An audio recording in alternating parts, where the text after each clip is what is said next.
if the market goes up or down, we are collecting our credits. My name is Isaiah, and in this video, I'm just going to do a quick recap on what we have made this week.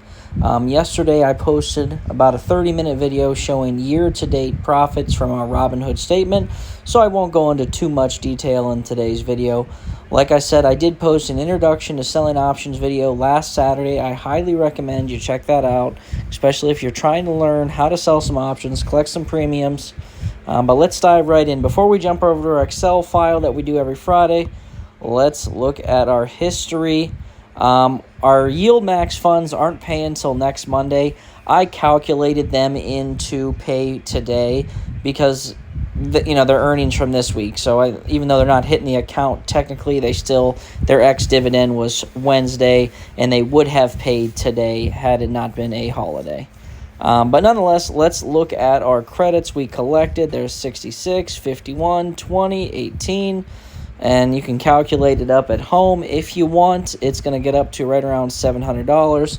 Like I said, I'm going to show you my Excel file that kind of makes it a little bit easier to read, but I like to show the trade history just so you can kind of see everything that we are doing.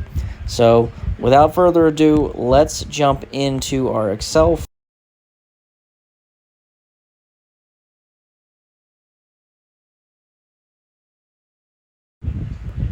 Okay, here's our Excel file. We have collected $711 this week, and we really did not open any new plays except one. And honestly, I only opened that so I'd have something to call out, because it's a lot easier to roll positions or sell covered calls on stocks you own.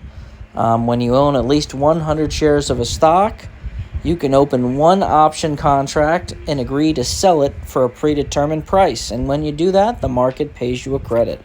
So, rolling those cash secured puts, rolling those covered calls, selling covered calls, and then collecting some dividends.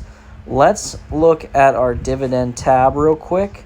We got 115 for dividend payouts this week. Really disappointing. ULTY continues to drop like an anchor. In terms of payouts, its share value never seems to go up. I expect a split here eventually. And then we have WiMAX. That's probably the best of the yielders. The dividend yield has not gone down tremendously, but the stock price has dropped.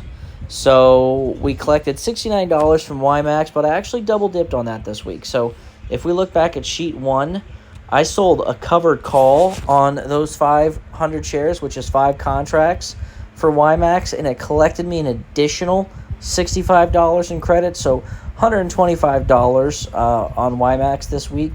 And again, the share price did not go above the strike price, so my shares did not get called away, and I get to keep the WiMAX shares, and I'm going to rinse and repeat next week, hopefully double up, collect a nice covered call premium as well as some dividends.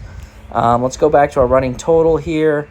Over the 13 weeks, we have collected $10,493. Like I said, I've only been tracking from 13 weeks on this Excel file. Now, yesterday's video, I did post every play that I've made through the Robinhood reports.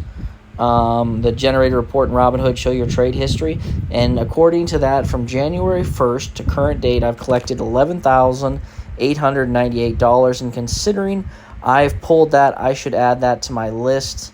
But nonetheless, like I said, for the 13 weeks we have been tracking here on YouTube, we've collected $10,493, which if you break that down, divided by 13, that's an average of $807 per week, which equates to $41,975 per year. So we are on track for a nice $40K year. That is definitely a good side hustle. But nonetheless, we're going to jump back into our Robinhood, talk a little bit about next week. So we are back in the Robinhood account. Technically, currently watching the Memphis Grizzlies play the Dallas Mavericks. John Morant just had an awesome dunk.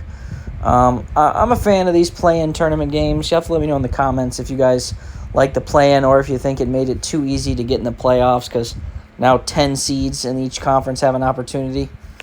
So let's jump in anyway. So next week we have 4, 7, 15, 17, 19, 20, 21, 23, 25, 26, 27, 29. Wow, I currently have 29 contracts expiring next Friday, so that's a lot.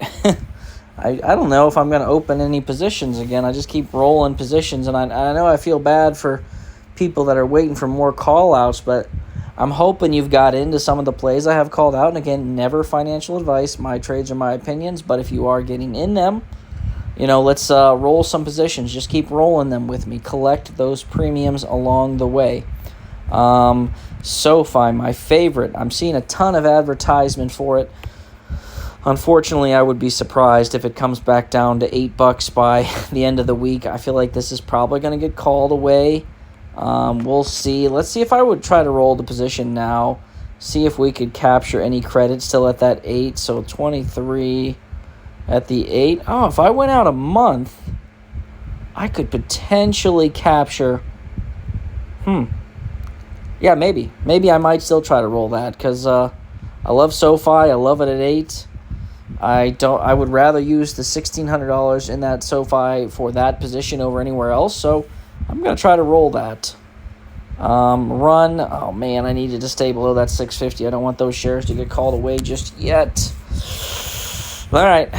We're going to have a tricky week upcoming. Hoping for a little bit of a pullback on Monday. Want to get some cheaper cash secured puts and be able to roll some covered calls. So we will see what happens this week. Like I said, 29 contracts currently set to expire Friday, and I'm going to add probably another 8 contracts alone on selling covered calls, especially who expired this week. How many contracts expired this week in selling covered calls? We had YMAX, that expired. That's 5 contracts, so now we're up to 34. MRNY 4, so 9. So we are looking at 39 contracts potentially expiring next Friday, and that doesn't count if I actually open a new position. So all in all, we could be looking around 40-some contracts by end of week next week. We will see what it brings. It's nice that the market's kind of flattening it out a little bit, but we need to stay down. I like cheaper plays. MRNY does pay dividends this next week. We'll have to see what kind of yield they bring for us. I think last month, let's look at the history. What did they pay? I collected $20 on that call. Not bad. Yeah, March 28th, they paid us $84 last month. So I doubt we're anywhere near that. But hey, if we get an extra $60 from them, that'd be nice. And if I could sell another $20 covered call at them, all in all, hopefully catch $80 this week, that would be pretty nice. But I don't really have any more plays on the horizon at the moment. Just kind of give what's available, capture our credits, and continue to grow the account. And if you like this content, help me out. Leave a like, comment, subscribe. If you have any questions, put them in the comment section below. Otherwise, let me know what stocks you're eyeing. I've heard a couple people I'm working with on Fiverr send me some amazing stock ideas that I probably should jump in one of them. They're all looking good. But nonetheless, I'll see you in the next one.